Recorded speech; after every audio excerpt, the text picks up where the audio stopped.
Marge made a motion to close the meeting and Sarah seconded it. Works for me. Good evening, everybody. Welcome to this business meeting of the Bristol Warren Regional School Committee. Please join me in saying the Pledge of Allegiance. I pledge allegiance to the flag of the United States of America and to the republic for which it stands, one nation, under God, indivisible, with liberty and justice for all.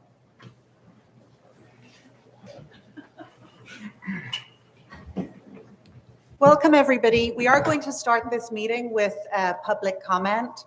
As usual, we'll have 15 minutes of comment, 3 minutes per speaker. I just want to do a couple of reminders as sort of a reset with a new committee.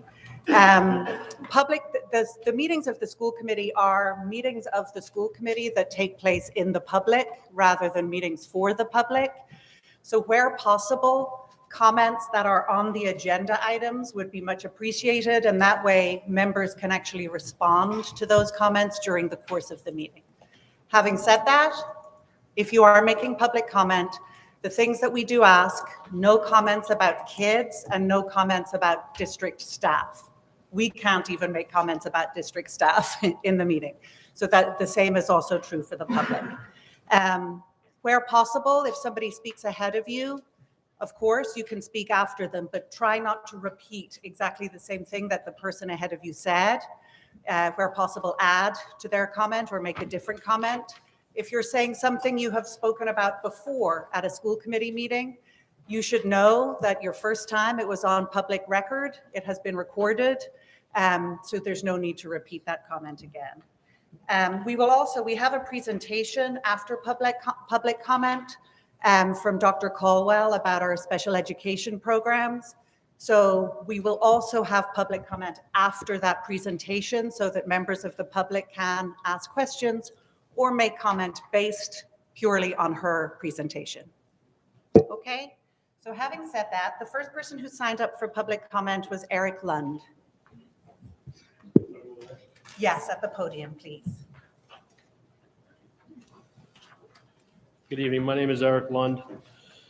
I had a speech prepared, but unfortunately there's some things in there that I'm not allowed to talk about. But what I will say is that my 6-year-old son, who is a student at Hugh Cole, has been exposed to things that no 6-year-old should be exposed to. Swearing, violent outbursts, threats of violence. It has hurt my son. He repeats these things at home in front of my 3-year-old. Has mentioned killing himself, things that he's heard in the classroom. It's ridiculous, and it shouldn't have gone on this long. There's no transparency. The parents are kept in the dark as to what's going on in the classroom, and that should not be allowed. It is not a safe space for my child. And honestly, I can't believe that I'm here tonight having to talk about this. It's absolutely ridiculous.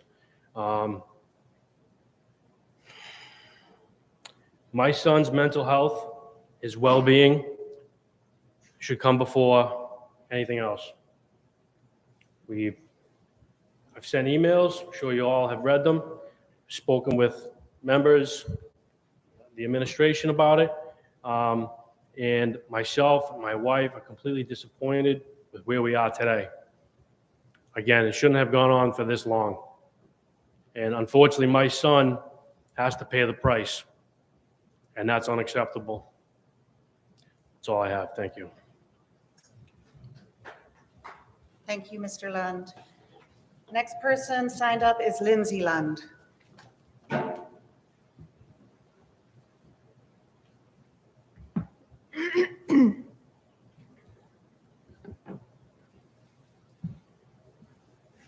Hello, my name is Lindsay Lund.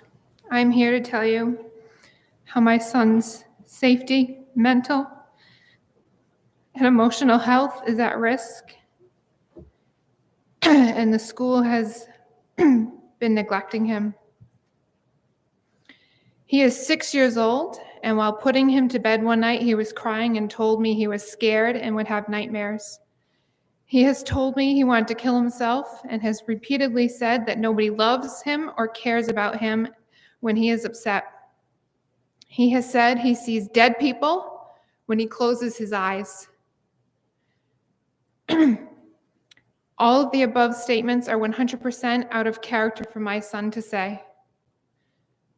My son has never had an accident as far as the bathroom is concerned. However, over the last 3 weeks, I've had to pack him spare pants and underwear for school 2 to 3 times a week.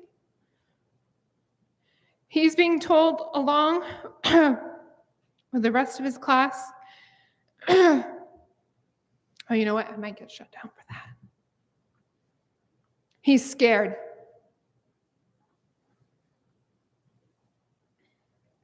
What kind of emotional and mental lasting effects will this have for my son? How is this a safe learning environment? Enough is enough. The administration says everything is okay. Well, if everything is okay, then why has the classroom been evacuated 20 times this year so far that we know of? And if this continues, this could potentially be evacuated 42 times at the rate we're going. Would our children even be ready for second grade? I'm extremely concerned for my son's safety, his emotional state, mental state, and his education. Thank you. Thank you, Mrs. Land. The next person who signed up is Jen Cunningham.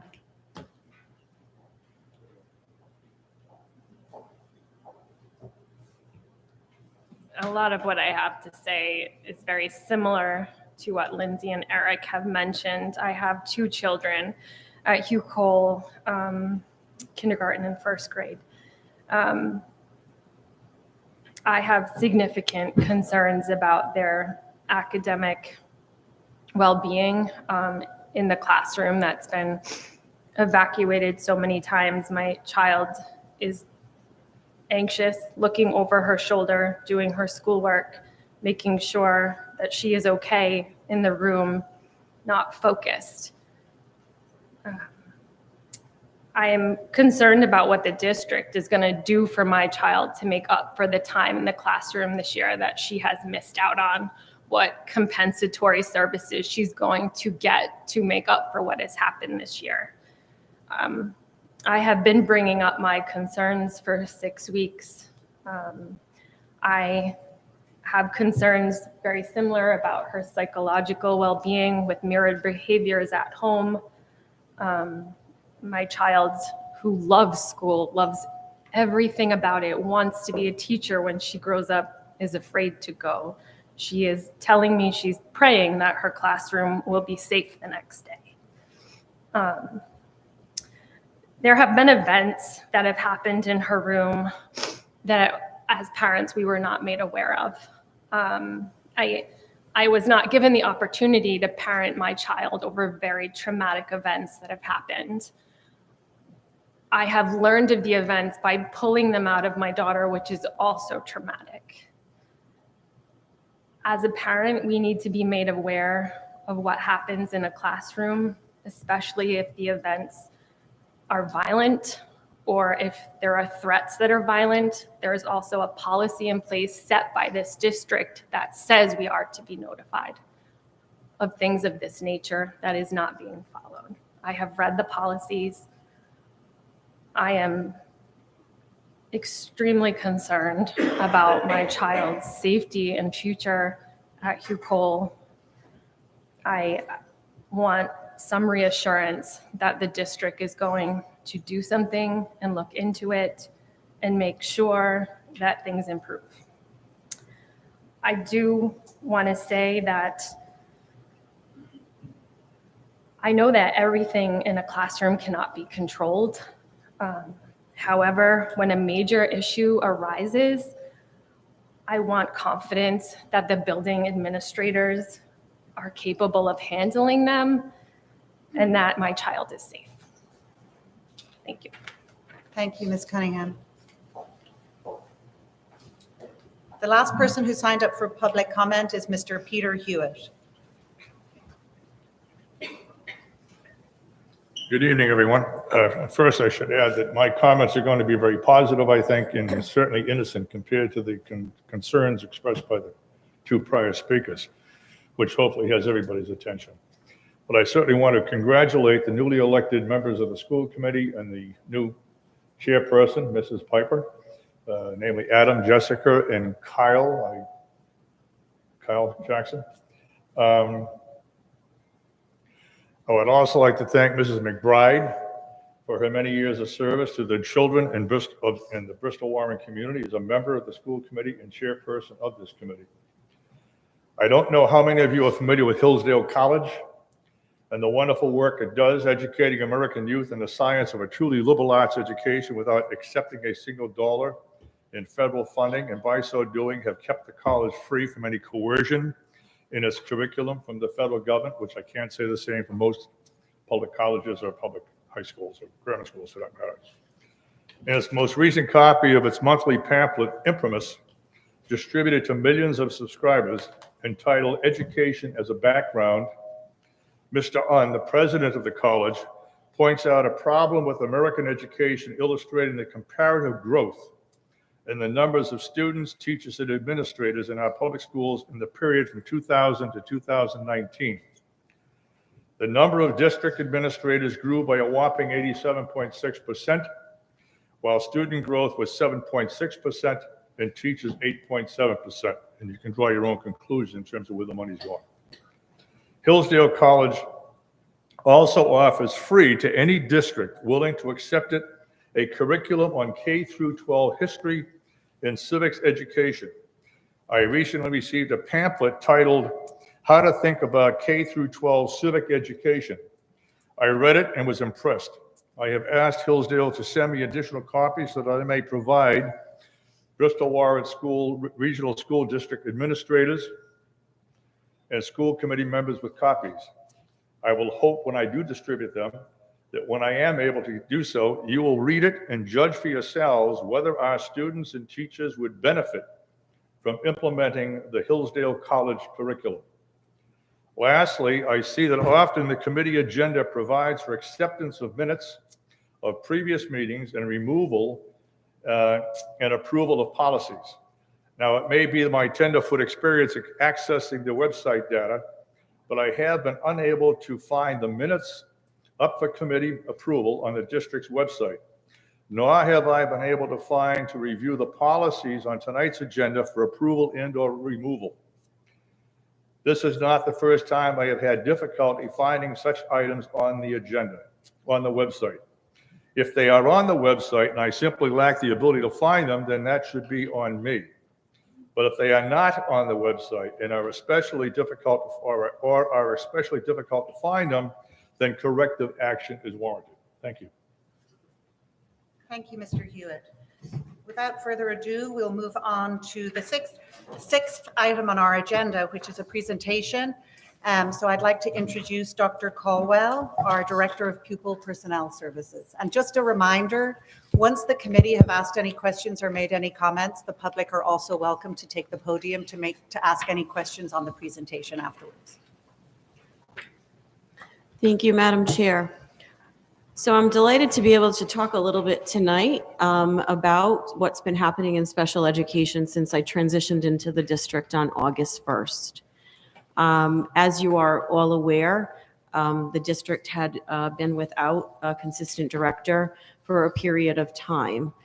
So when I started on August 1st, I knew that it would be important to have a plan for myself to act as a map and a guide for the work that I would be and continue to undertake in the district. So I have this control. Okay.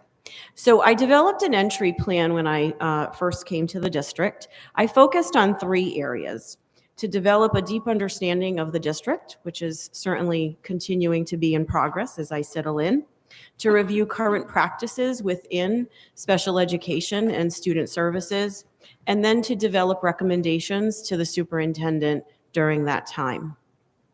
I focused on 5 goal areas: to review the procedures within the office under special education and Section 504, To prepare for the 22-23 school year, which starting on August 1st did not leave a whole lot of time, but we managed to open for the new school year. To look at staffing and programs, to examine just a leadership structure, and then interaction with families and the community. So in reviewing the action or the areas that I focused on, what I'm going to present to you is not exclusive. It's just some highlights of the work that has been taking place since August 1st. So the first thing, as I mentioned, was that I started to review some procedures within the office. I walked into the district, and the district was already undergoing a Medicaid audit through and working with our vendor CompuClaim. So that occurs on an annual basis, where there's an audit of financials and claims that have been made through school-based Medicaid programs, and that audit was underway. And I'm pleased to report that the district did fare quite well for fiscal year 21, and with very, very few areas that needed to be addressed. So that's a good thing. And currently, I'm working on a action plan as required by the Executive Office of Health and Human Services for the district. We've also undertaken a transition into the Aspen Special Education module.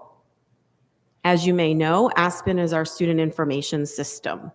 And as our student information system, there are various components that a district can utilize in order to manage various systems within a district, one of which is special ed.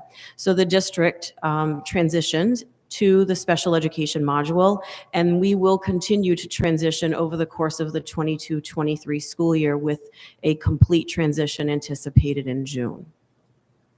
I've reviewed our current census, our out-of-district placement census, along with Section 504 and various IEP census areas. All of these areas require a lot of data collection and submission to various entities, including the Rhode Island Department of Education. I have also examined just structures for our overall management of paperwork. Special education, if you're not aware, is not short on paperwork. We have lots of it that comes through the office on a daily basis. So having a structure and a system in place to manage that is incredibly important, and we've been working towards that, with not just within the office, but with the staff as well. And then I've organized crisis prevention intervention training, which is a requirement through the Rhode Island Department of Education that each school has a team trained in advanced crisis prevention or crisis prevention intervention. Our district currently uses CPI, which is the name of the program that we use. And essentially, it allows us to have an advanced team that's trained within each school to help with de-escalation, and at times, while always the last resort, physical intervention if needed. Now, as we go into the preparation for the 22-23 school year, I made it my priority to meet with all of the building administrators just regarding the work that had been done over the summer, existing or outstanding student needs, staffing, and programming. As I mentioned in the second bullet, there were outstanding issues that needed to be addressed within our schools, things that may have occurred over the summer and needed to be addressed prior to the school year. I also made it a priority to look at the current budget that had been proposed and passed by this committee, particularly in the area of student services, to identify any unmet needs, any changes within the budget, or any unbudgeted needs. I did finish the IDEA Part B and pre-K grant that had been started, and the ARP grant, which was the additional monies that were identified for special education, called the American Recovery Plan monies. The district was awarded some money for that to expend, very similar to your ESSER money. The district had some monies that had been allocated for that reason. And then I met with the previous director, Attorney Carroll, just to discuss any outstanding litigation that I needed to just be knowledgeable about. In terms of staffing and programs, there was a budget plan to include the hiring of a special ed coordinator at the high school and a preschool or early childhood coordinator. So I was part of those hirings even prior to when I had arrived. I also confirmed out-of-district student census and their overall assignments along with transportation. For students who attend schools out of district, they are transported through statewide transportation, which is a whole other system outside of our own local transportation. I needed to look at staffing and developed a final staffing list because there was a lot of hiring, as you are well aware, that took place prior to my arrival and then continued after. And then I reviewed and visited in-district programs to just learn a little bit more about what was happening in the district. As a leader in the district, we have weekly central office meetings with key central office administrators. So that has continued with Superintendent Riley's leadership. I have ongoing communication with building administrators to address things like program planning, overall everyday happenings that they may have questions with, as well as student needs.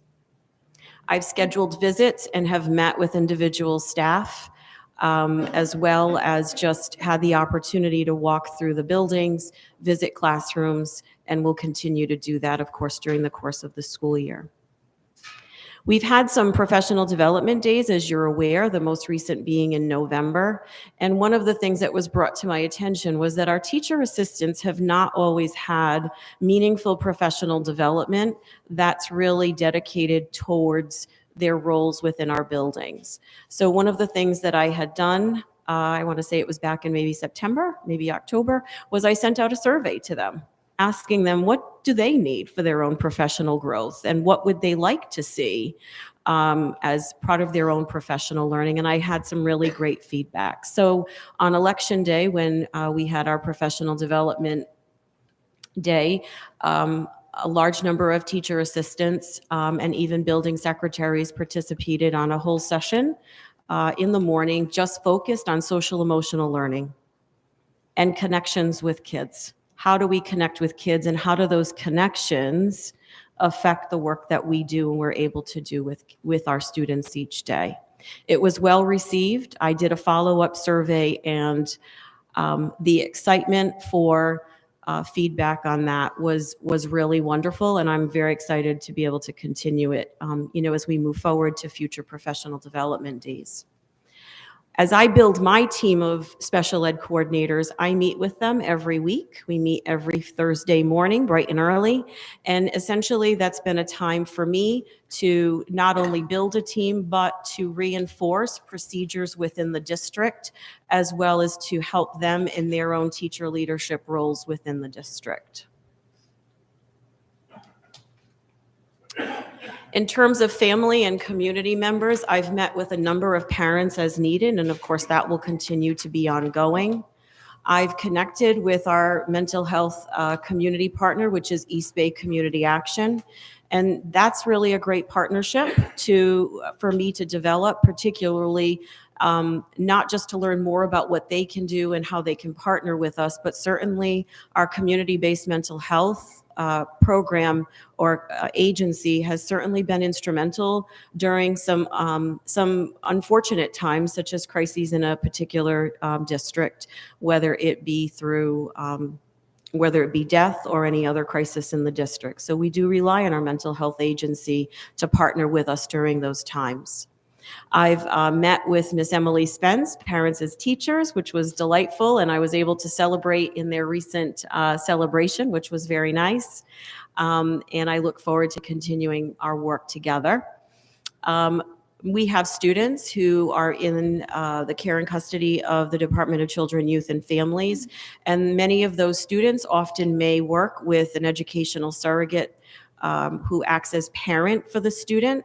And I've reconnected with him. We've worked together in the past, but I've reviewed the students that are on his caseload from Bristol Warren, and have a good understanding of the work that he's been doing with those students that are in our community now. And I've also, through my previous work, I reconnected with our Naval Station Newport military liaison. And while Bristol Warren does not have a large population of military families, we do have military families in the community. So she has been certainly a great partner to have when families are looking for support as they move into the area.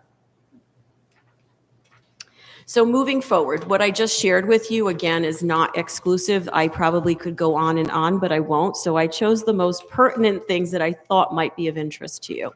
But what does it mean in terms of where we go from here? So as you're aware, we're in the development stages of our fiscal 24-year budget. It always amazes me simply because we're barely through the beginning of this year and we're already thinking about the next fiscal year.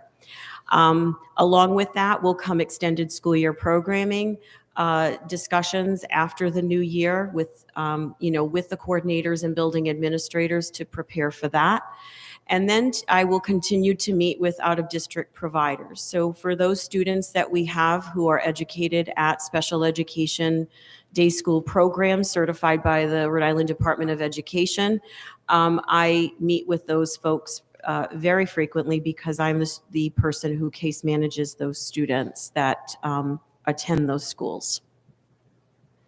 I've certainly met and have assisted new families who may have questions, whether they're thinking about moving to the community and want to ask questions about special education in the district, or just have a general question as an existing community member.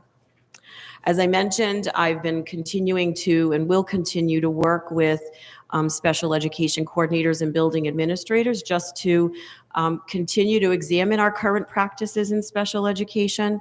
We have a lot of work to do, and I'm, committed to bringing us to best practices as we deliver specially designed instruction to our students with disabilities. I'm also in the process after the holidays. I plan to reestablish, or I should say, recruit parent leaders for our local advisory committee.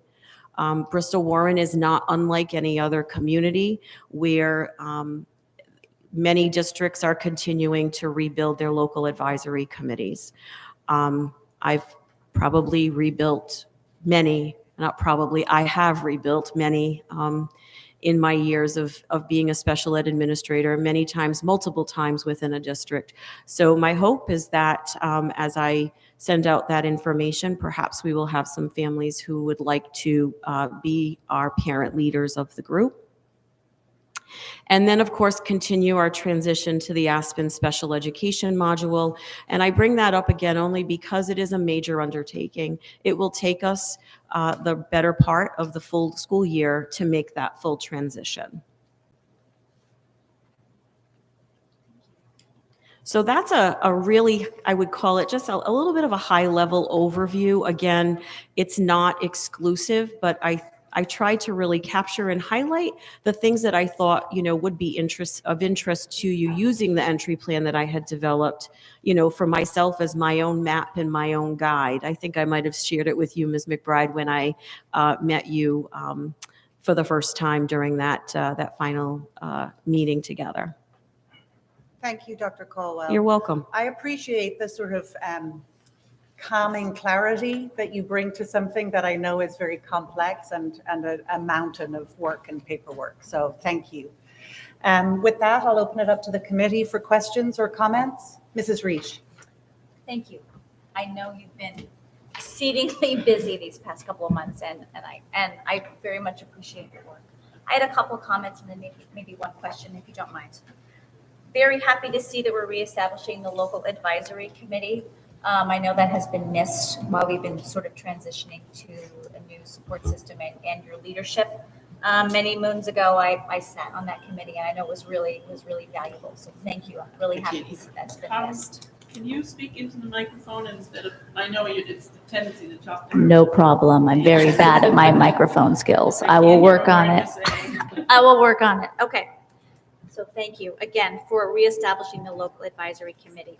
As I was looking through your presentation, bear with me one moment, talking about identifying where there were budgetary shortfalls within the previous year's budget. So I was wondering if, off the top of your head, you knew of any deficits or places that you saw were lacking that you were planning on presenting for this year's upcoming budget that were of note. So keep in mind that we're still I'm still in the planning process of the fiscal year 24 budget. But essentially what I would say is that there were some areas that were not budgeted that the district had committed to in terms of services that just needed to be, I'll use the word, needed to be amended in terms of including those expenditures within. And then as I've prepared my budget, there are a few things that I would like to introduce for the superintendent to consider, before she makes her final deliberations as well. So I wouldn't call them so much shortfalls as much as just things that either, budgets change, right? I say this, a lot, and I think Mr. Ferrucci would agree with me. When we budget, when we prepare our budgets, as our director prepare my budget, it's our best thinking through the information and data that we have in that moment. And we know that students' needs change over the course of a year, or new students come that we may not have expected. So it's those kinds of things that I needed to be mindful of and determine whether or not they were accounted for. Okay, thank you. You're welcome. Would I be remiss in saying that those were not only systems that needed to be bolstered, particular programming, and that kind of varied from school to school, or were they all kind of? I'm not doing a very good job. No, of asking I the think I question. understand what you're asking. Okay. I would say that I think it was more generalized in Okay. terms of perhaps a particular purchase service or a particular, we did have a couple of instances where there were new registrations that no one knew about, would have not known about even in June, right? Because things happen over the summer as well. Okay, thank you. You're welcome. Mrs. Bullard. Thank you, Dr. Colwell.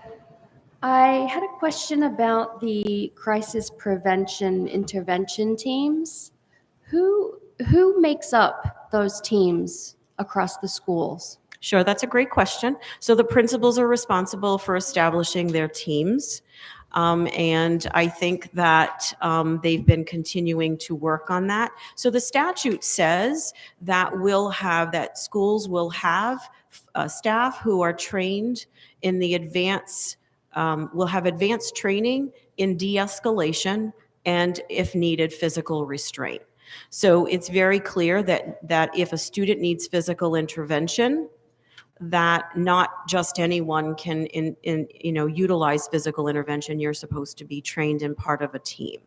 In this district, the district uses crisis prevention intervention, which is the name of the program, not to be confused with what's required in the statute, which is advanced training in crisis prevention intervention. So do we have teams We across do. the district? Yep, we do. And prior to me coming, there was a commitment to, when Superintendent Riley came with the help of the previous director and of course, Mrs. Beaupre, they worked with EBEC, East Bay Collaborative, to offer the training to staff and to help the schools begin to develop the teams.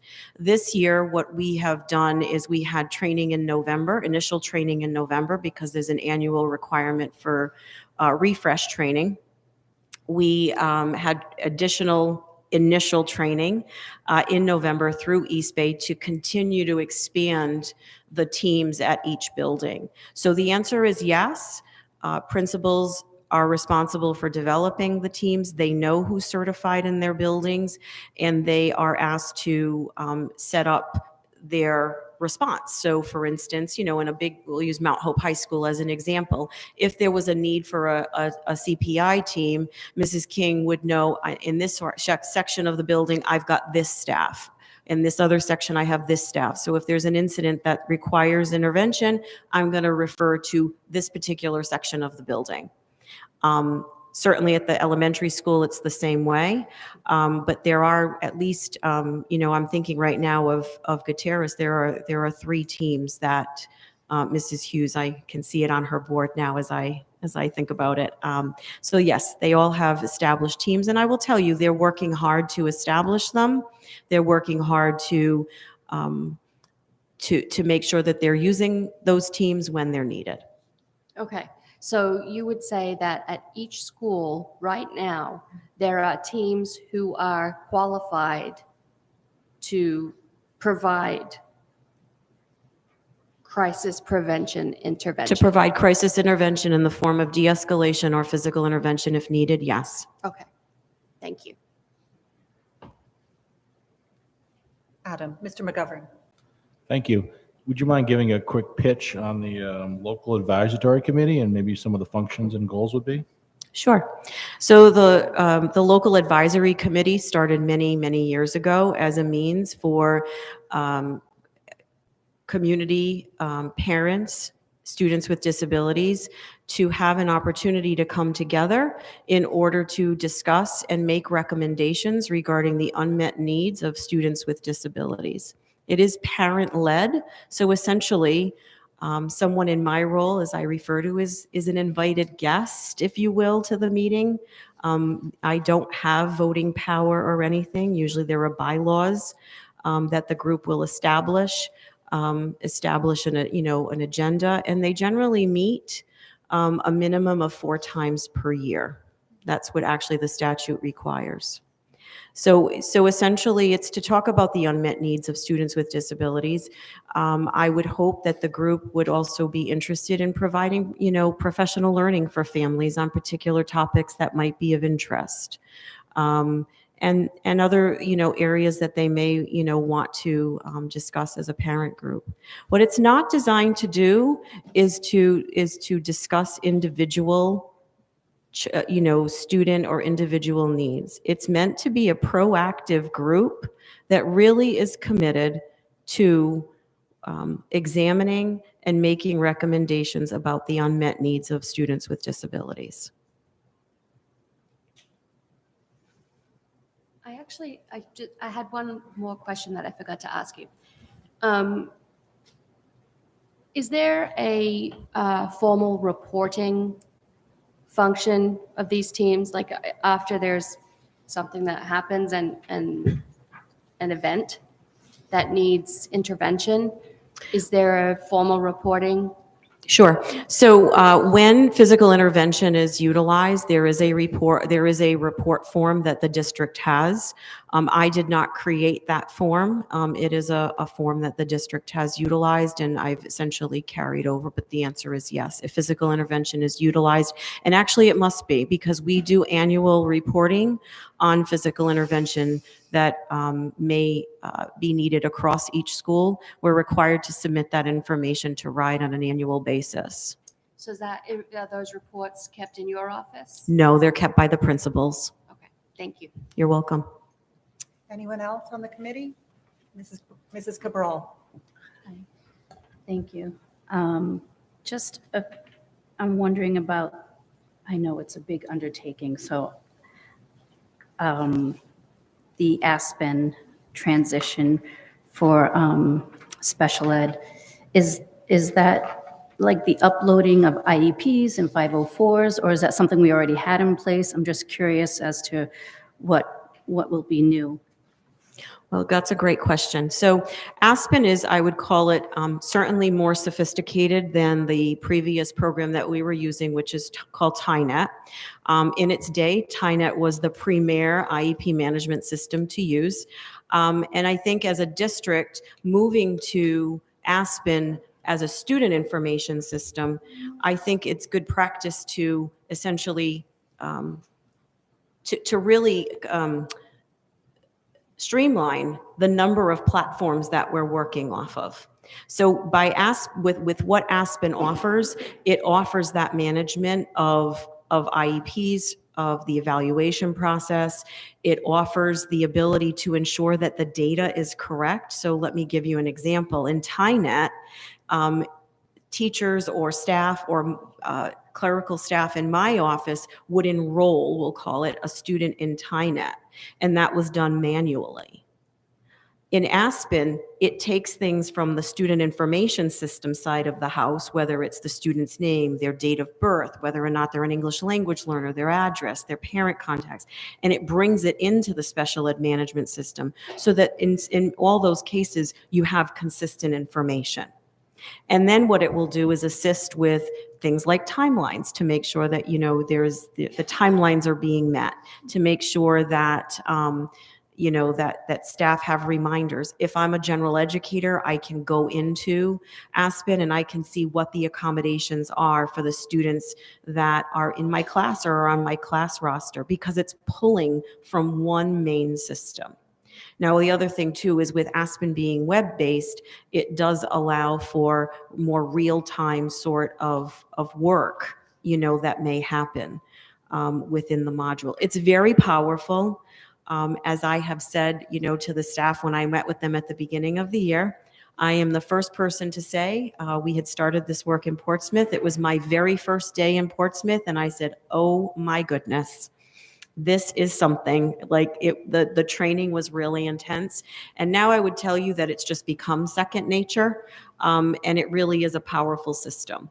It's going to take time. And I've come up with protocols for the staff. We have a shared Google Drive for the staff where they can go in, they can get tips, they can see the manuals for themselves. So we're working hard at it. It's a transition, but I think that the staff are up for it, and I'm optimistic that as we go through this school year, we'll be in a better place and people will feel more comfortable the more they use it. The more you use the product, I would tell you, the easier it becomes. Thank you very much. Anyone else on the committee have a question or comment? Great. Anybody in the public? Would you like to take the microphone just so that it's recorded? With respect to your critical prevention intervention program, could you give us a couple of examples of what would normally involve or require the involvement of that intervention program or intervention team? Sure. So if a student is dysregulated and the student is struggling to maintain either a safe body or is struggling to maintain safety to himself or herself to someone else, it's possible that the crisis prevention and the CPI team or the crisis team might be called. Usually it's about 3 to 4, staff who are on the team who would come to try to work to de-escalate the student. So it doesn't necessarily involve a situation that requires physical restraint, because I heard you mention that several times throughout your conversation. It's not limited to the need for physical restraint. That's a great question. Actually, physical restraint is always, always, always the last resort. Okay. Teams don't come into this work or have this training with the end result of being physical restraint. It's about the de-escalation and the de-escalation strategies first, and then if a student is really still struggling, then they will institute the physical restraint protocol as needed. With respect to the issue raised by these parents of a child of 6 years Mr. old. Hewitt, I'm we sorry, can't that's discuss out of order. specific cases or students. I'm Pardon sorry. me? We can't discuss specific cases or students. I'm not discussing a specific No. case. I'm using this as an example as presented by the parents. Madam Chair, it's out of order for what her presentation just was. Sorry, Mr. Hewitt. I'm talking about the critical Correct, prevention and she, intervention program. and she answered the question that you asked. And I'm asking another question. And I'm with telling you regard- that question is out of order, Mr. Hewitt. It is not Sorry. out of order, Madam. Well, Madam Council. it is, Mr. Hewitt, sorry. It's very Mr. Hewitt, frustrating when these parents Mr. Hewitt, can't you are find now out whether of, or you, not their situation would warrant the. Mr. Hewitt, you're out of order. Very upsetting, very upsetting. I don't agree with you, Madam Council. I know, Mr. Hewitt, I know it. but And I unfortunately, think that's it's my advice. unfortunate these parents. Mr. Hewitt, you're Yeah, out of that's a order now question with your about- comments. thank you, Mr. Hewitt. All right, third question that I didn't get answered. Does a school committee, I just talked in my opening comments, I talked about how the administration, the growth in administrators is grossly in excess of the growth in students and teacher population. And in this case, Bristol Warren, the enrollment of students is down. So my question is, when it comes to the hiring, and it seems like there's a lot of hiring going on in this program, maybe it's new hiring, maybe it's not. Does the school committee members have a say in the hiring and firing of any staff members? Or is that strictly the Right. role of the administrator? Mr. Mr. Hewitt, the Hewitt, once question again, for- you're out of order for what the presentation was. Correct. Sorry. Thank you. Mr. Hewitt, your question didn't have to do with her presentation. Sorry. Anybody else from the public?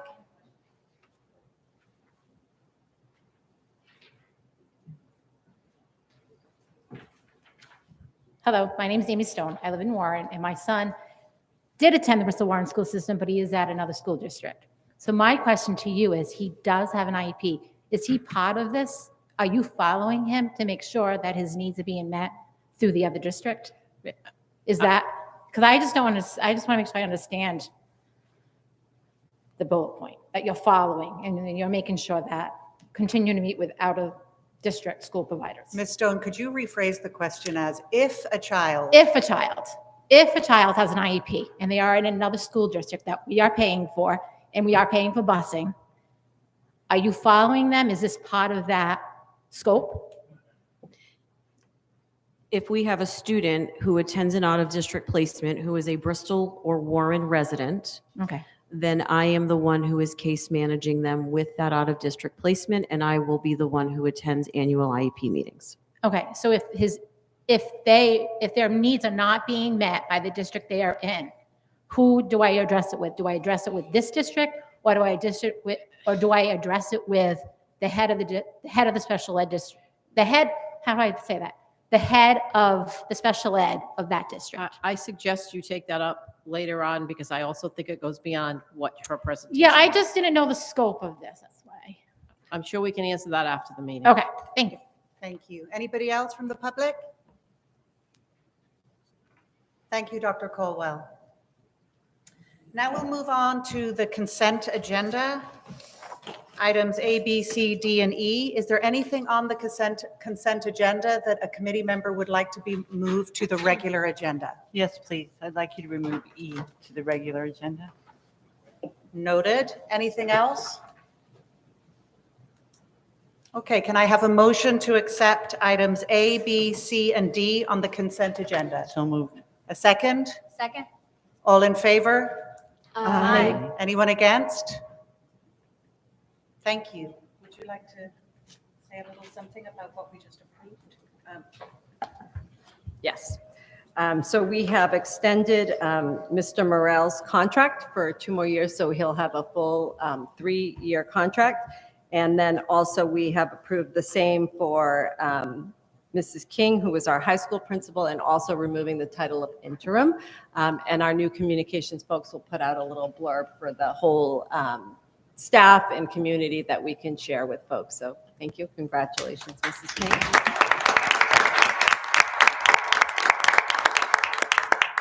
Congratulations, Mrs. King and Mr. Morel. Now we move on to discussion and/or action items, sort of. No, yeah, but that's Yeah, under. it's in discussion. I'll get there. Sort of a high-level quick Roberts rules for all the new folks. I will ask for a motion on each item on the agenda for which we are required to vote, and then a second, and then there is discussion.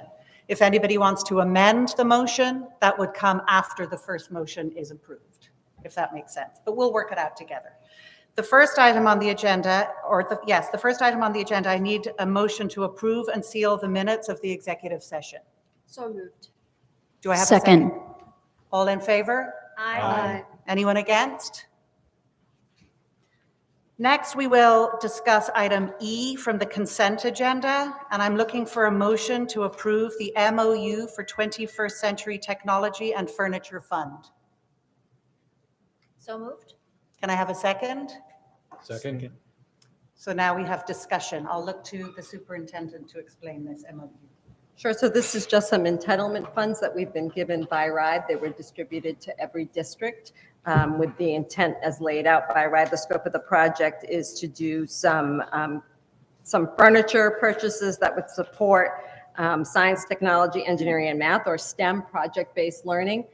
So we have actually, when we received this funds, Dr. Santa has been working with the middle school STEM program to identify some classroom spaces there where we would use these funds. Yeah, my issue was I had no clue what that was. And I can't vote on something that I don't know anything about, and we haven't had any discussion on an MOU either at the subcommittee level or here. So I want to have that information before I vote on it. That's really where I'm coming from. Yep. Do you have questions about the MOU now? Anybody? I'd like to know more than a couple of sentences. I'd like to know what it is and what we're doing and how much it's costing and where it's coming from and why. So this is the same as the arts fund that you approved previously on a previous agenda. They're just entitlement funds that RIDE said, here's a bucket of money, here's what you can use it for. So we will only be spending what's been given to us, which is $210,282. And we have targeted the middle school STEM classroom as the area that we're going to look at. If we have some more funds available after we look at the renovation of that room, we can use it for the STEM program at the high school or at the elementary school, but we think we will be able to use these funds completely at the middle school. Okay, thank you. You're welcome. Anyone else? Questions, comments? So it'll have to be spent by June 30th, 23? Yes. Yep. And did you say you have a good understanding of where you'll spend the money? Yes, Dr. Santa met with the team. Do you want to share? Sure. We've had some initial conversations with the high school, college, and career coordinator, Dr. Lyons, who runs our CTE program, and she also works with the middle school program. As you know, we have a feeder program at the middle school, and the teachers in the STEM department are right on top of next steps in a vision that they have, along with the principal, for expanding the STEM area. They have 3 classroom areas that are quite outdated by today's standards, so we're looking to update the furniture and fixtures and equipment within those rooms. The 3rd room is currently just being used as storage, but as you may know, we do underwater robotics. They have a big pool that they would like to set up. They would also like to better utilize some of the equipment that would go along with the programs that we offer in engineering, computer science, medical detectives, and we're looking to add green architecture to the program. So they're just looking to revamp their space and align it to this vision moving forward. Thank you. I have a question. Ms. Almeida. I have 2 quick questions. I just want to make sure the amount given, were there any type of quotes, like how do we know for the upgrades or anything like that? Say it comes in at 300,000. If we approve this, I just want to make sure we're not approving any additional spending because that will make a difference. Correct. This is our budget. We're not spending over our budget. Okay. So we'll get a quote for, a classroom redo of furniture, we just had a presentation today, is about $100,000. So it'll be about $100,000 just to recreate furniture space. So once we've done that and looked at what's possible for that room, then the rest of the funds will be used to buy some of the equipment for some of the programs Dr. Santa was talking about, to ramp up our robotics and some of our green, but we will only spend up to the allotted amount. Okay, so I just have to ask. Of course. Say it comes in at 230,000 total. Where We'll does wait. that? Okay. We'll cut back Just wanna- until we hit the budget. Okay. All right. Thank you. Anyone else? Not hearing anything. The motion on the floor is to approve the MOU for 21st Century Technology and Furniture Fund. All in favor? Aye. Anyone against? So moved. The next item on the agenda is item B. I would like a motion to approve the 2023 school committee meeting schedule. So moved? Second? Second. Discussion? I just wanted to say thank you for cross-referencing the meeting schedule with Jewish holidays and moving accordingly. Thank you. Of course. Anything else? Hearing nothing, I will take a vote on the motion to approve the 2023 school committee meeting schedule. All in favor? Aye. Anyone opposed? Great. Next item on the agenda, I would like a motion to approve the contract with EAB Partnership to improve teacher morale and enable successful and sustainable principal leadership. So moved? Do I have a second? Second. Discussion. Can we have a quick discussion on what that's about? Yeah. Sure. So I provided you with a brief memo and then a presentation from the EAB group. So EAB is a research company that's been doing work around the country in improving teacher morale. So as you know, in our strategic plan, we had both improving climate and culture and providing professional learning for staff that was both intentional and desirous by the staff. So this partnership will allow us to create a shared group with some of our teaching staff and our union members to look at and evaluate current teacher morale. There'll be a survey and some work that'll be done, and then we will work together to create action steps to improve that over the next couple of years. So because this is in our strategic plan and also in line with the purpose of ESSER 3 funds, we have targeted this contract to be paid through our ESSER 3 monies. And we'll be working, if the contract is approved, they are ready to start with us as soon as January. So in addition to the teacher morale work, there is also some principal leadership professional development that again will sustain the work that we're doing around teacher morale. So it's all kind of folded together in working to improve climate and culture. Any questions or comments? Hearing none, the motion on the floor is to approve the contract with EAB Partnership to improve teacher morale and enable successful and sustainable principal leadership. All in favor? Aye. Aye. Anyone against? So moved. The next item on the agenda is item D. Can I have a motion to approve policy BDE, subcommittees of the school committee, and the removal of policy BCE as recommended by the superintendent for a first reading? I make a motion to approve policy BDE and remove policy BCE. Do I have a second? Second. Discussion? Yes, Superintendent, would you Sure. explain? So if we would like these subcommittees to begin in early January, you have the option to waive a second reading. I will leave that up to the committee. You'll have to amend your motion if you'd like to do that. So let me just go through what the changes are, and then you can decide if you want to make that amendment to the motion. So BCE is being removed because actually BCE should be BDE, so it's just mislabeled. So we've corrected the labeling.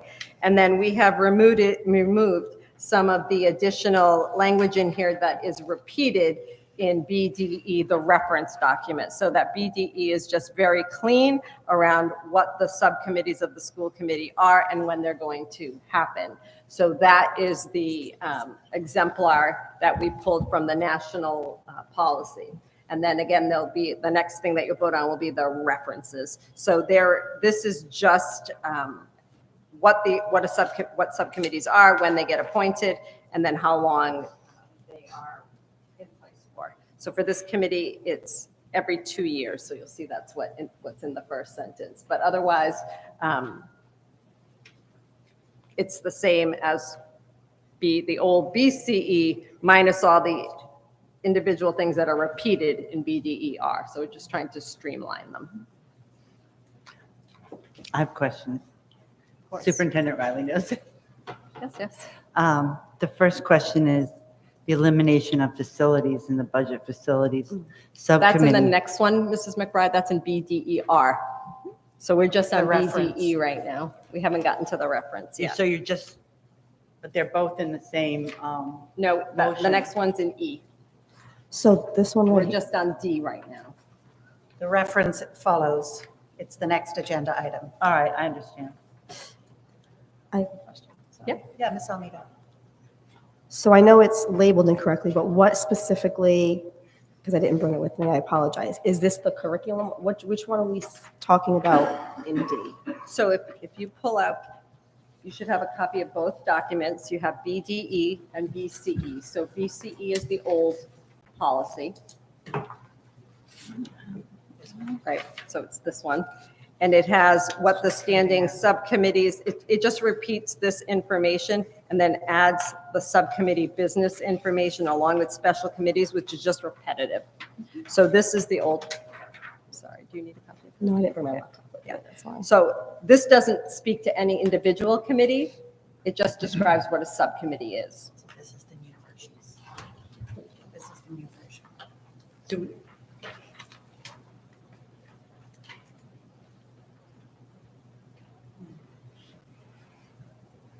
any other questions, comments? I just, I I got a question, clarification. Item 2, the committee chair, subject to approval by the committee, will appoint the subcommittee chair and its members. Which part of that is subject to approval by the committee? That's a change. The policy says that the chair and the vice chair appoint the subcommittees and their members. Right, and then the there's no committee as a vote. whole votes on it. No, the school committee doesn't vote on it.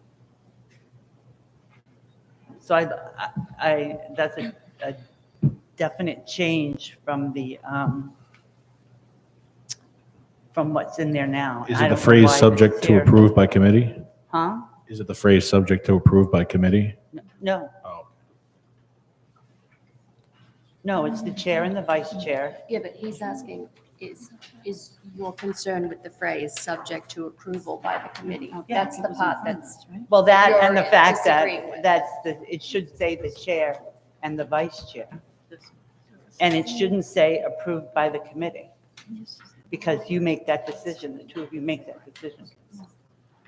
That's up to the committee. You can pull that out, but this is from the national standard. I'm just telling you what's in our policy Yep. book right now, which we didn't get a copy of. Yes, you And did. It's She BCE. pointed it out. This is the one this is your original, BCE. Yeah. It's confusing because the numbers have changed Mm-hmm. as well as the But content. BCE is the original, and you should have it in your packet. You received both. And so this is what we're getting rid of. Mm-hmm. And this is the Replacing it. tidied up, simplified version that is in line with the national standards. Correct. All right, I understand what you're saying, but in our old one, you have changed it. Standing subcommittees may be appointed by the school committee chairperson and vice chairperson to serve no longer than the ensuing organizational meeting. That has nothing to do with this committee deciding who's on what subcommittees. It simply states that you and Adam make the choices. And if somebody has an issue with them, they can bring it to you. Right, so the superintendent has brought us something that is more in keeping with other districts, and then obviously it's up to the will of this committee as to how we want to move forward. So this committee is, wow. The first question I would ask is, because the superintendent requested that we amend the motion to make this the final read and vote. So is anybody willing to make that amendment? As the issuer of the initial one, I'm happy to make the amendment. Mrs. Reich, any second to amend the motion so that this is the final read? Second. Okay, so now we discuss. Madam Chair, we have a policy that says that all changes have to go through 2 readings. So if in fact it's legal to do that before the end of the year, which I've never heard of before, then first the school committee has to vote to override the policy that they have that says it's a first and a second reading. So we did the same thing when we did the policy on, the one that we had to do that was the emergency policy that Attorney Carroll brought us, and I wish I could remember exactly. I remember what when it that was, happened, but I don't We recall did the the same thing, we specific. did one read. I think that's at the committee's desire, but whatever you Is say, it- Attorney Carroll. Isn't what Mrs. Reese just did, isn't that the, If I was amending that, my amendment was to eliminate the second reading, correct? so isn't she taking care of that? So my amendment would be changing that second reading for this specific policy. I would consider this an emergency, and that without this being the final read, we're not going to have subcommittees until the middle of January. Which would be I don't consider unfortunate. this an emergency, but if you consider it an emergency, then you have to first override the policy that you have that says that everything gets 2 readings. But isn't that what Mrs. Reese just did by No. proposing that amendment? What she just did was amended the motion to approve. Well, then can I make an emotion to suspend that initial That's, yes. Second read, okay, then I would like to make a Right, well, motion. there's already two motions on the floor right now. Do I need to remove all of them? No, just remove the first amended one that you made. But then you still have a motion on the floor to approve the policy as a first read. So pull all your motions off, Okay, all your motions and all your seconds off. I make a motion to remove all of my motions. We're just going to remove. Okay. We're gonna remove all of her motions and all her seconds, right? Can I ask a question? Right, so now we have a motion we have an item, an agenda item where we want to approve policy BB as a first reading. You want to, before we do that, make a motion to amend your policy. Yes, I'd like to make a motion to amend our policy to require 2 readings of a policy, since we consider this an emergency, so we can begin the work of the district immediately, as in January. Do we have a second? Second. I'd like to know what the letters and the numbers are to that policy, because I know it exists, I just don't know what it's called.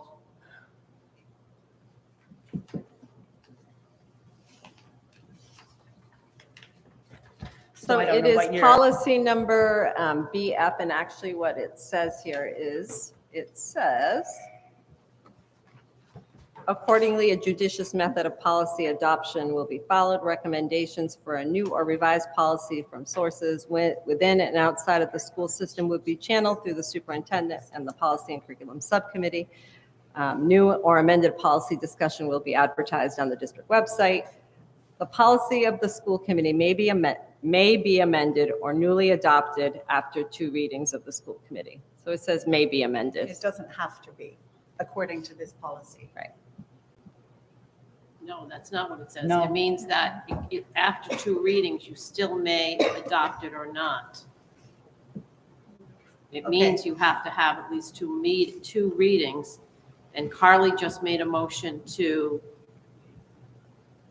waive that part of the policy. waive that requirement. It's BF, Mrs. McBride. Yes, It's I heard policy that. BF. So we have a motion on the floor To suspend policy BF. to suspend policy BF. Okay, so I'm making the motion to suspend policy BF for this particular instance.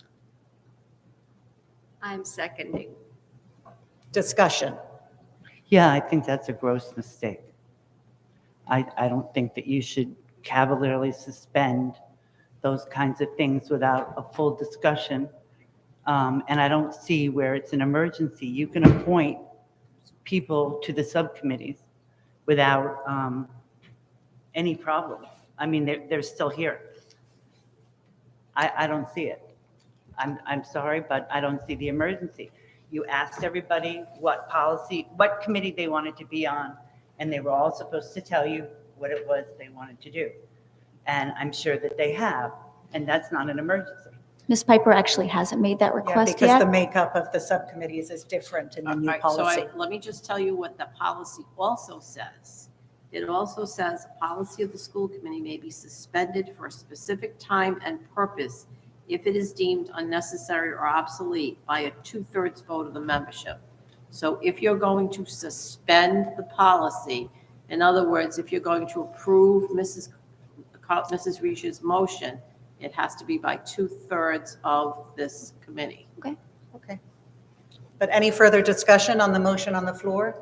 Mrs. Cabral? Yeah, I just had a question. I thought that you said the change was to be more like surrounding districts. It's in line, I didn't look at surrounding districts. This is in line with the national exemplar. So the NSBA, the National School Board Association, has a set of model policies. This is a model policy. But I did look, and this is similar to what many districts have. So I always pull the districts where Attorney Carroll works because it's easier for me. So I looked at North Kingstown, and Portsmouth, and they have this streamlined version. So the only difference is that you're leaving it up to the chair to choose the subcommittee members instead of the chair and the vice chair?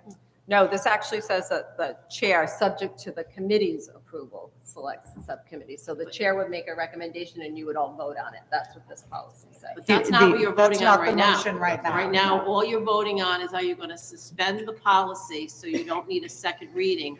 So then if you approve the policies tonight, they'll become in effect. So the motion on the floor is to suspend the policy that requires a second reading. Just That for has to this, pass. just for this Just for occasion. these two. This has to pass by 2/3 of the members here. Right, but we're going to take that vote. After you take this vote. Right. No so- matter what, you're going to take that vote. It's either going to be a first reading if this motion doesn't pass, or it's going to be a second reading, but then you still have to pass those policies. Yeah, we'll discuss the policies once we've decided if this is the first reading or the second reading, basically. Okay. Any other discussion on the motion on the floor? Suspending BF just for the purposes of this occasion. I just have a comment. So we have a policy, incorrectly labeled, possibly called BCE at the moment. If we were to follow Ms. McBride, vote again in January, are you saying that we are not able to form the committees until that second reading and approval?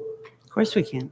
Or can you go on our way, according to BCE at the moment, and then following the second reading, we adopt BCE to BDE? And then even if the committees have already been established, we don't have to delay for that? Yeah, the makeup of the committees looks different, especially in the next agenda item in E. The makeup of the committees looks different. I'll tell you what the origin of this is. Because you have a chair from one town and a vice chair from another town, the purpose of this policy and why we've always followed it is to make sure that both the chair and the vice chair, and I'm not casting any aspersions on anybody, but both the chair and the vice chair have a say in who's on what committees. And that was really important to the people who created the enabling legislation, and it's why we've been following it all along. And I won't begin to tell you that we haven't had disagreements between chairs and vice chairs, but they work it out. And I don't think that there's an emergency reason for changing that at this particular point in time. That's all. Right, and I agree. I think everyone would be open to that discussion, but the motion on the floor right now is if we are going to waive policy BF so that we, for the purposes of this conversation, can make these a final read rather than a first read. And then we can get into the discussion of any changes to those policies. And just so I understand, we can't go to the next BDE. Not BDE. Is it BDE? Yeah.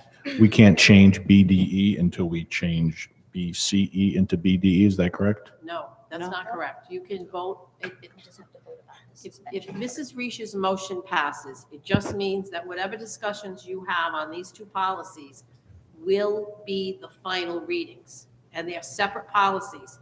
The first policy just is an overview of the purpose of the subcommittee. That's all it is.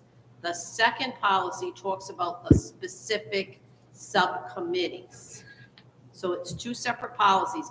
One could pass and the other one could fail after you decide whether it's going to be a first reading or a second reading.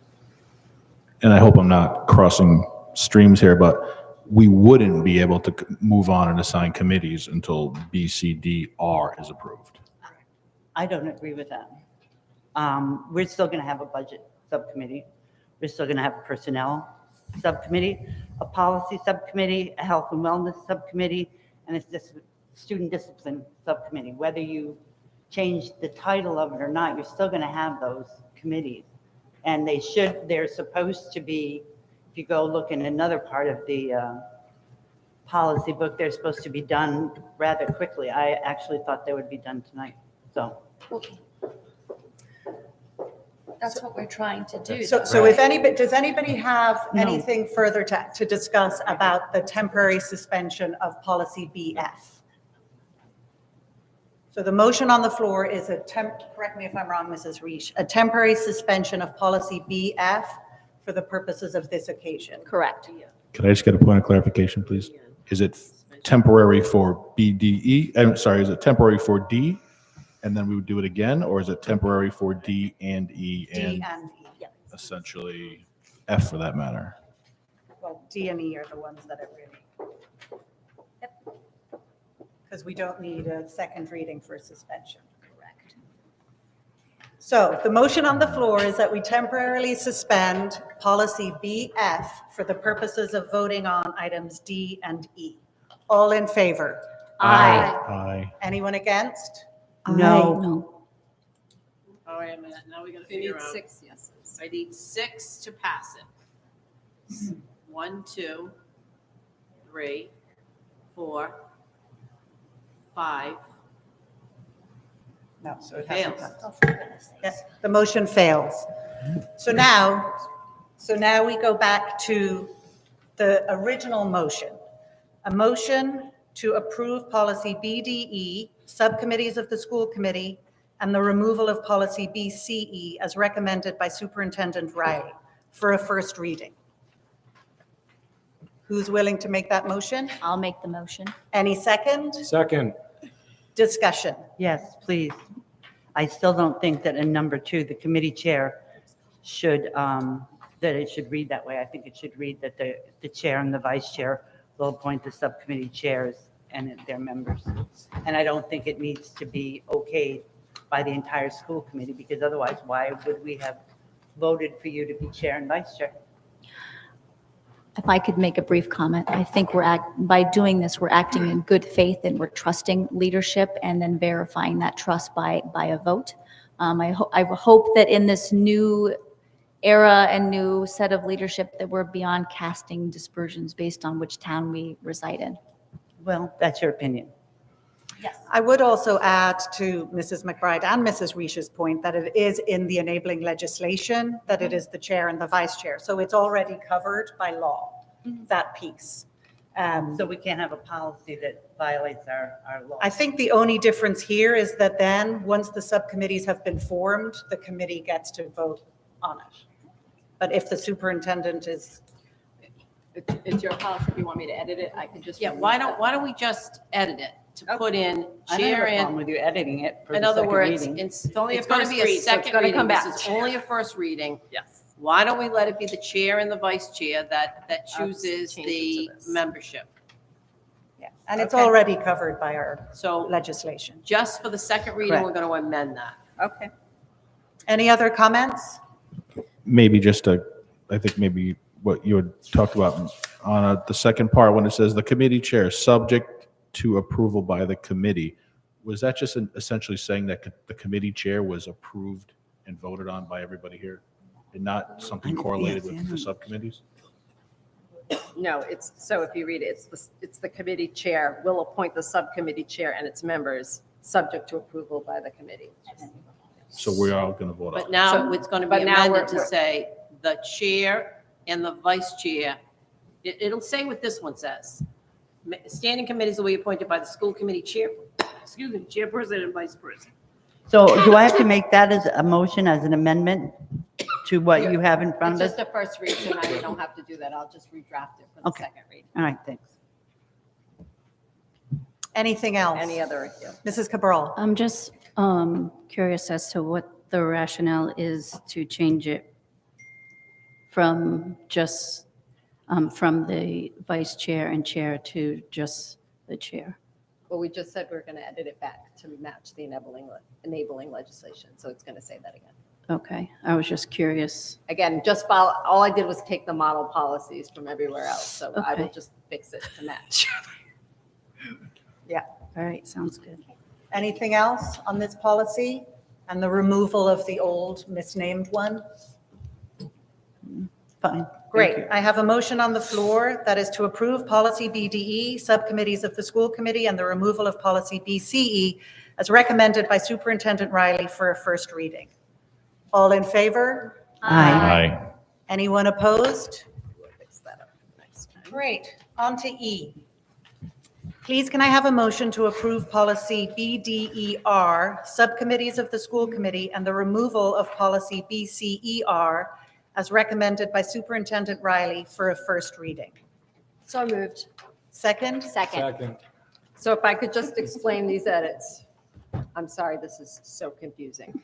You have the old one, that's the one without the red lines. But what Diana did was redline the old one so that you could see what was taken out of the old one for the new one. And I'm just going to add that there's a duplication down below. So where you see the very last paragraph under the Student Discipline Subcommittee, where it says responsibilities of this committee, I'm suggesting we delete all of that. It's already covered in what's written under the School Discipline Subcommittee. So that's just double doing, and it's confusing by saying anyone else who wants to attend can vote. So I would recommend we strike that because it's contradictory to what it says. Well, we've done both, and I really think that the original one is better than the one we've had for the last 2 years. You appoint a chair, and then the chair asks 2 people to sit on that committee, because that gives everybody on the school committee the opportunity to participate in hearings as you go on throughout the years. So, for example, if Mrs. Almeida was chair of that, she could ask myself and Nikki to sit on one this month, and she could ask Adam and Kyle to sit on one another month, so that everybody has the opportunity to understand what those are about. Or you can just appoint 3 people and be done with it. Oh, that's what I meant to do. Sorry, I crossed out the wrong thing. You're right. I meant to keep the bottom one and scratch the top one. Sorry. Wow.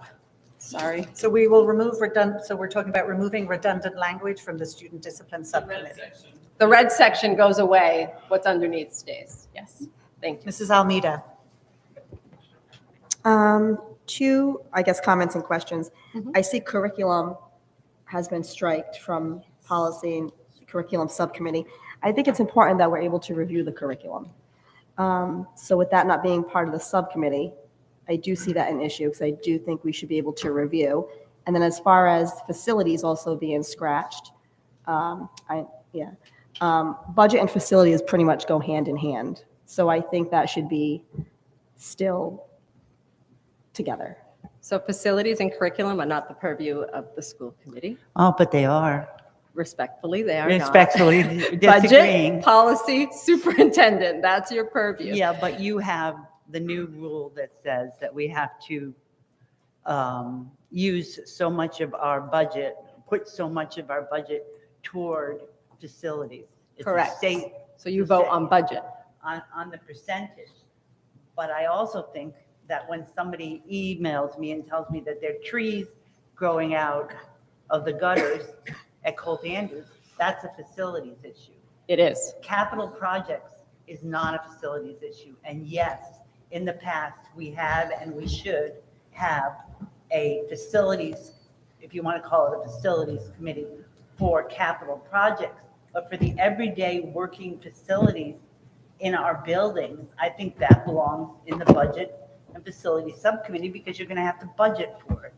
And I don't think it should be taken out for that reason. I just think it should be, if you don't want to use the word facilities, you could use the word buildings, or you could use any kind of word. But the fact of the matter is, I'm responsible as a school committee member to make sure that all the bathrooms work. That's facilities. No, so you're responsible to set a budget under which I make sure all the bathrooms work. Actually, not me, but Mr. Caleri will make sure all the bathrooms So work. where do I go, or where does the public go if they have an issue with a facility? They Where go do to the building principal, or then and if they're not satisfied, they come to the superintendent. No, I don't agree. Because we have to pay for it. We have to budget for it. We are responsible for that budget. Part of that budget is facility. I get what you're saying on the other part. I Part of the understand budget it is a clearly. lot of things. We could list out many, many items, but they're not the purview of the committee. So can I we should be doing school committee 101 right now. Yes. Because let me explain about subcommittees. Subcommittees are advisory committees to the full school committee. Right. What they do is they make recommendations that then have to go in front of the full committee. So if you don't have something, so for example, if there's a problem with a bathroom, or there's a problem with, I don't know, the walks not being sanded and salted, that's something that may come to the full committee no matter what. So just keep in mind that these are only advisory. Anything that's going to have to be voted on, whether it's to repair a bathroom, to fix a classroom, to buy furniture, is going to come to the full committee.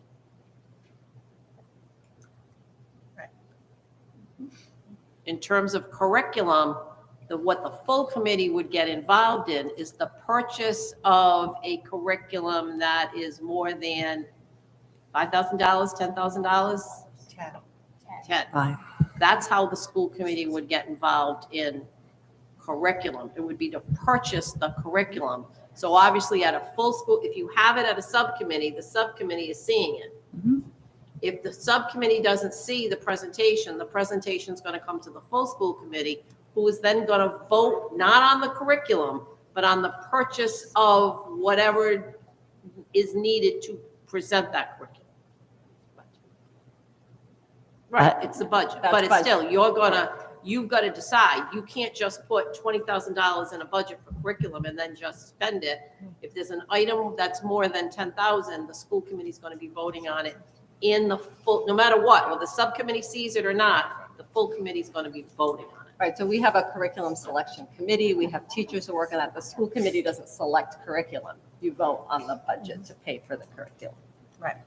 We also, I believe in one of the policies, we vote on books that we purchase. We vote, which is part of the curriculum. We vote on the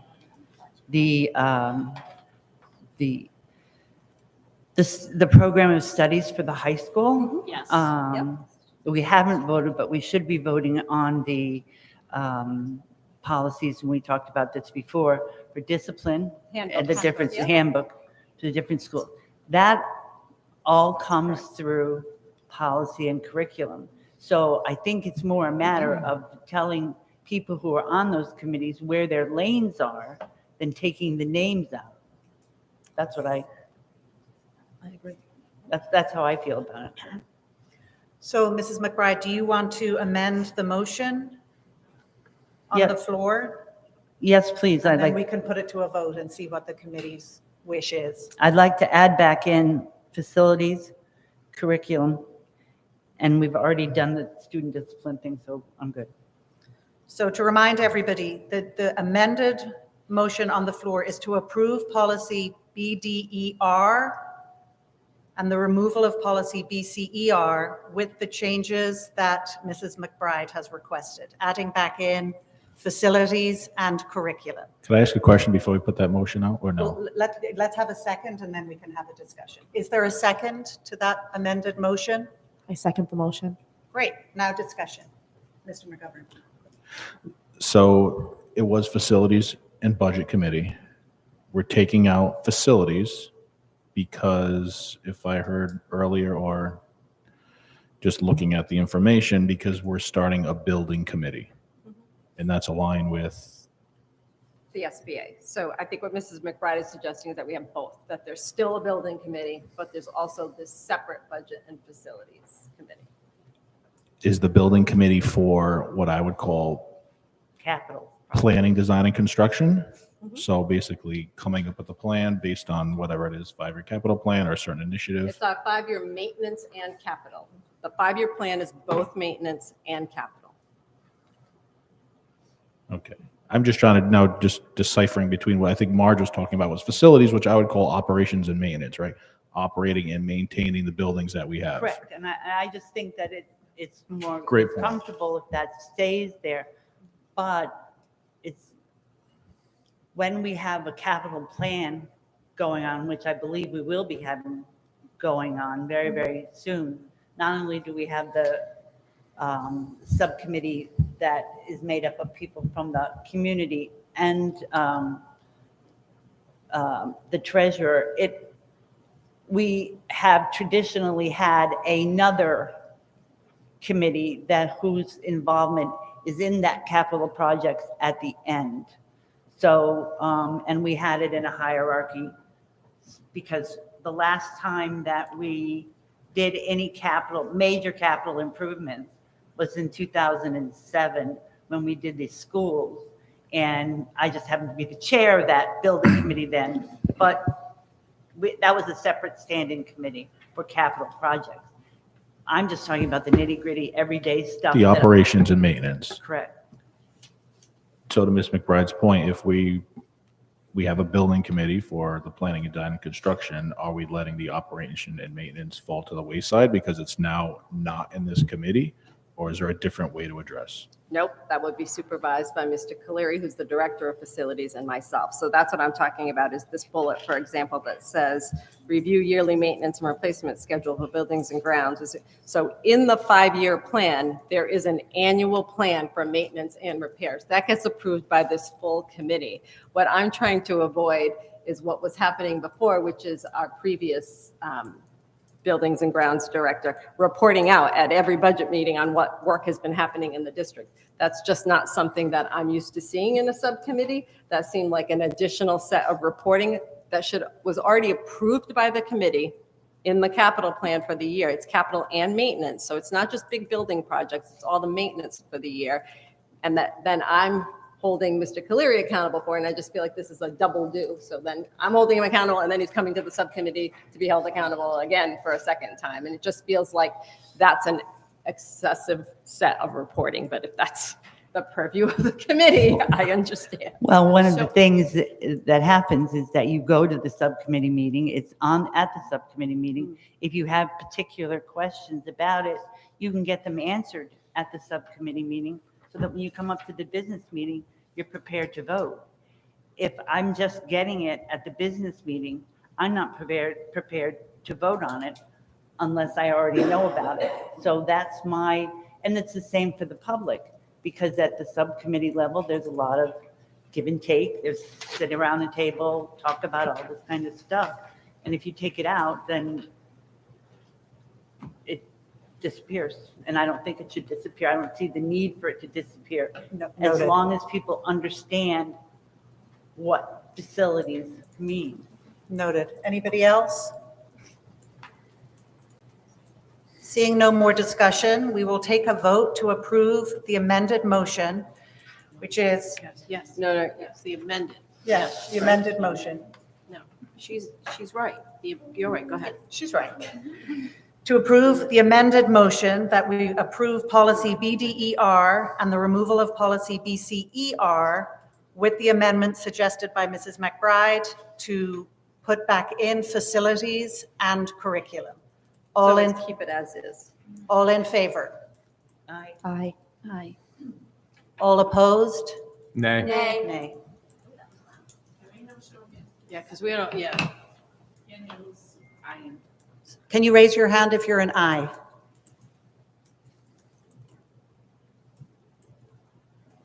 A nay? Okay, so the amendment fails. Now you're voting on first reading. Correct. So now we're voting on the original motion, which was to approve policy BDER and the removal of policy BCER as recommended by Superintendent Riley. So moved. Discussion. Oh, no, it's already motion. Okay, great. Yeah, you just have to, Sorry. that was your original motion, so now you're going to vote on it. All right, sorry. All in favor? Aye. Aye. Anyone against? No. No. The motion is moved. Thank you, everyone.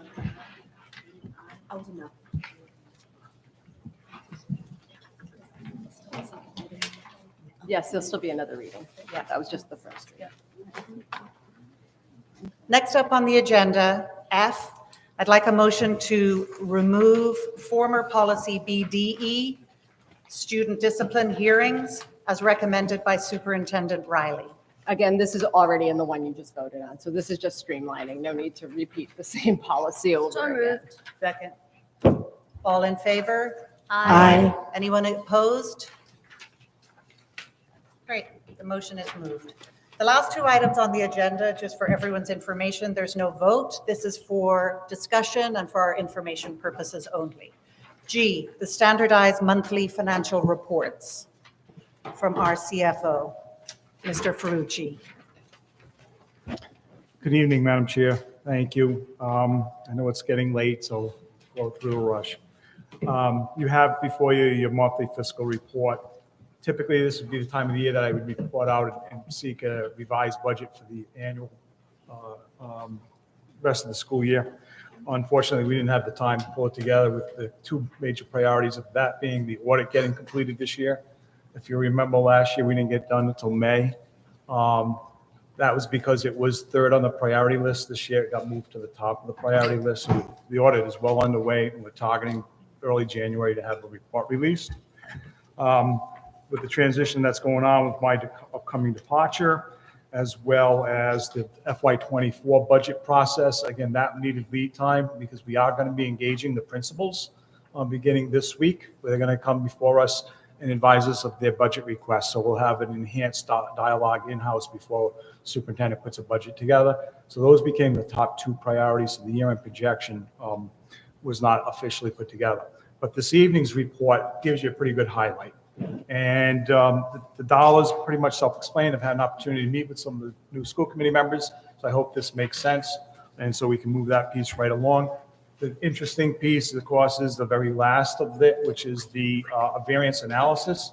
And it goes line by line for those items that go over $10,000. Should be pretty self-explanatory. It is still early in the school year and there's significant unspent funds. So I see some of those areas providing some resources back. In the case of special ed in particular, those students come and go very frequently through the course of the school year. So that's going to be a moving target. When we first were talking, we thought that the special ed tuitions were going to be so far out of bounds that it was going to be significantly an issue.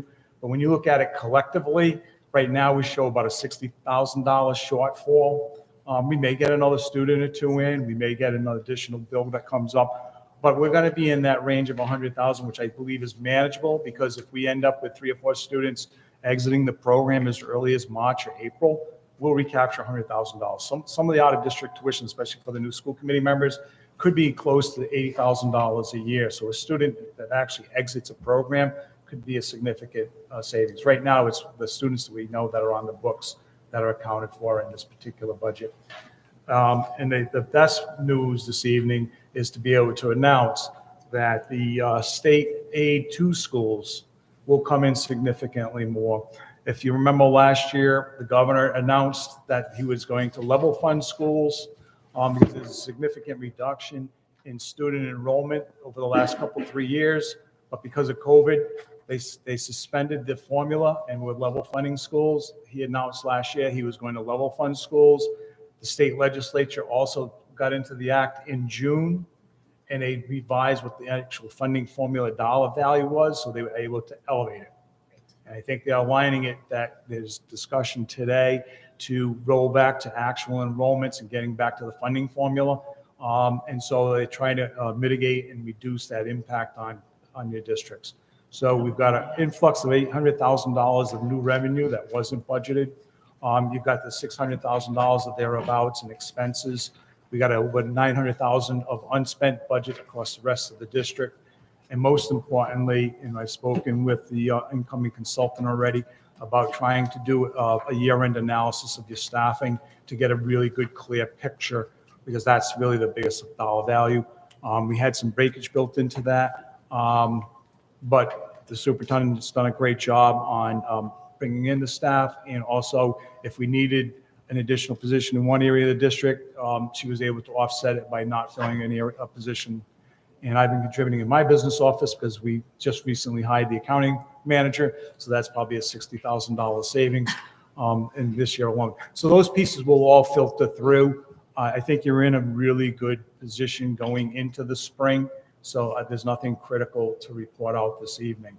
But you do have the data in front of you, and as always, I'm happy to answer any questions here this evening or contact my office, and I can speak to you individually. Thank you, Mr. Ferrucci, and thank you for your service. We'll be sad to see you go. I know I will. As a baby school committee member when I was on budget, it was a real joy to be able to meet with you. And again, the calm clarity that I really appreciate in our district leadership. So You will be greatly missed. Thank you, Madam Chair. Any questions or comments for Mr. Ferrucci? Be nice, even though he's leaving. If I could just add, so although we have a surplus this year and our state aid exceeded, there is no conversation around what it's going to be for next year.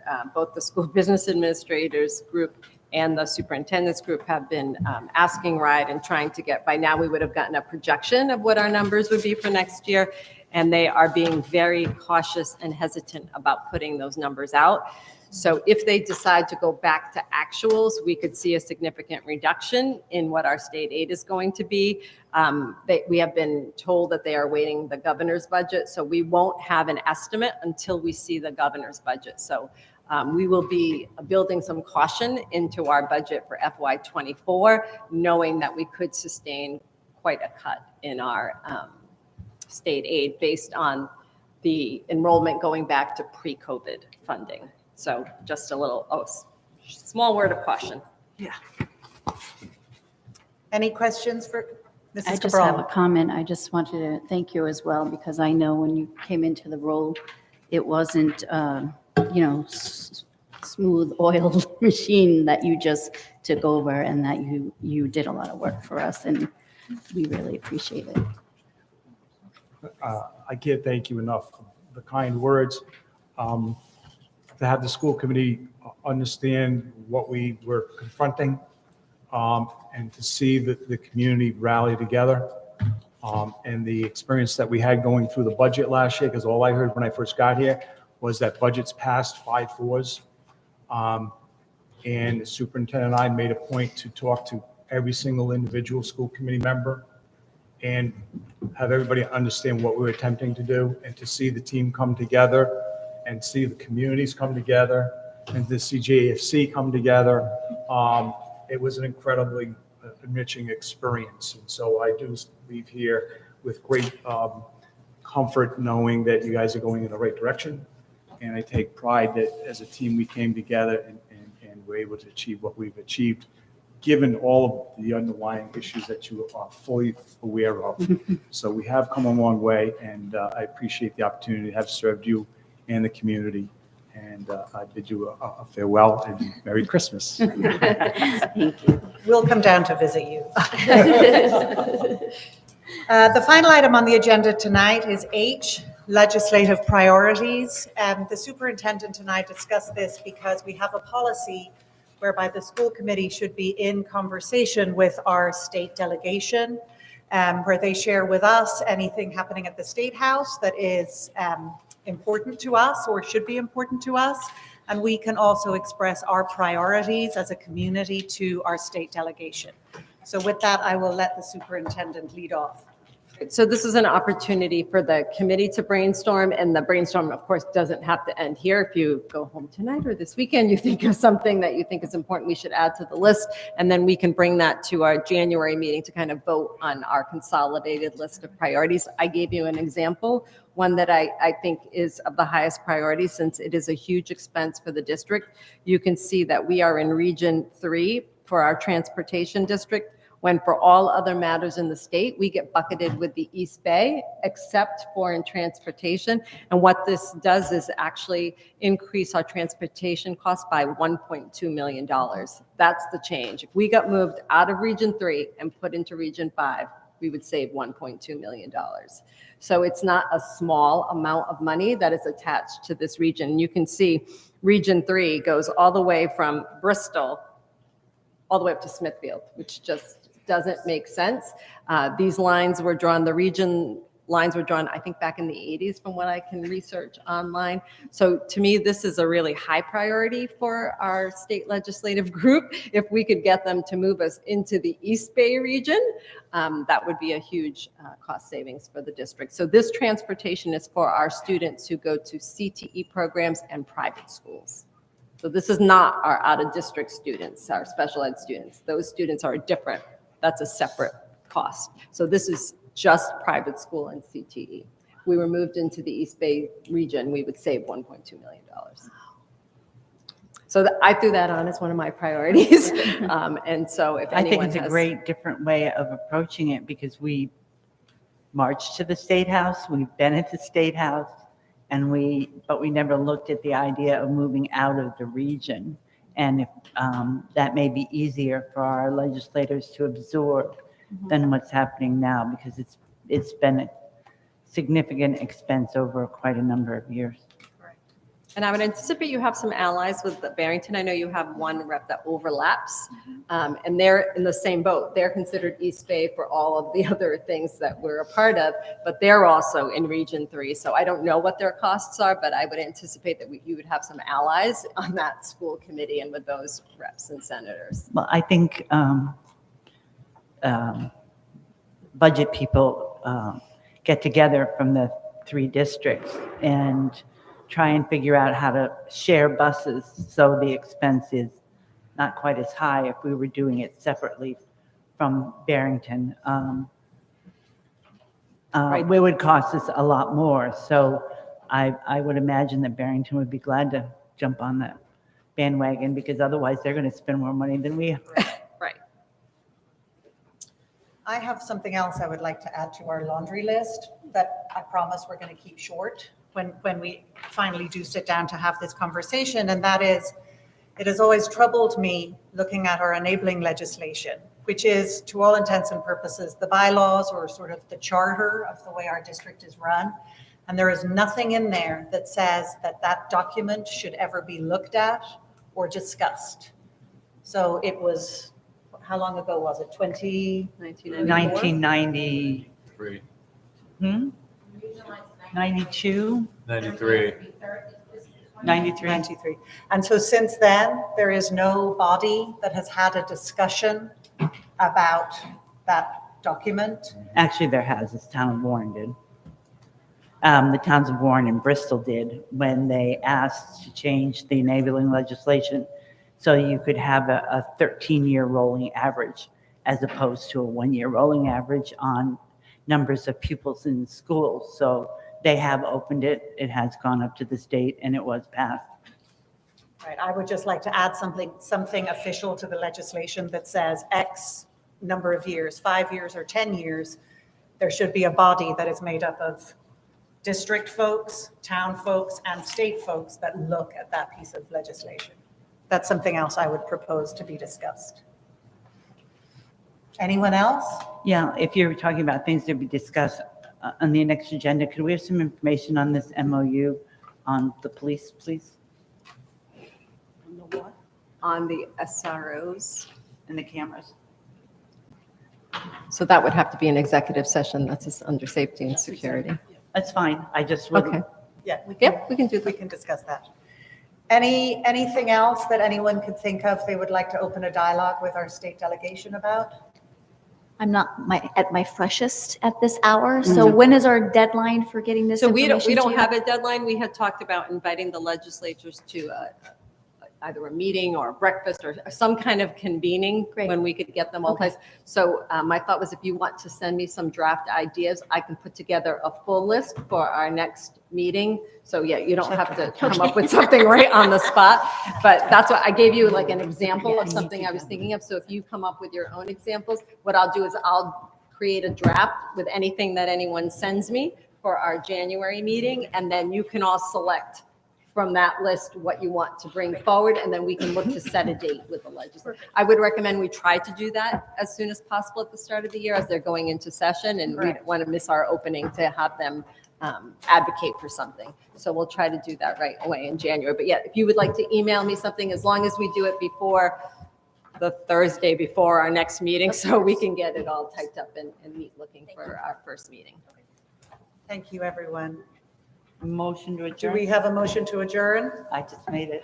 So moved. All in favor? Aye. Thank you, everybody. It was a long meeting, but we got some work done. You could sign this too, my friend.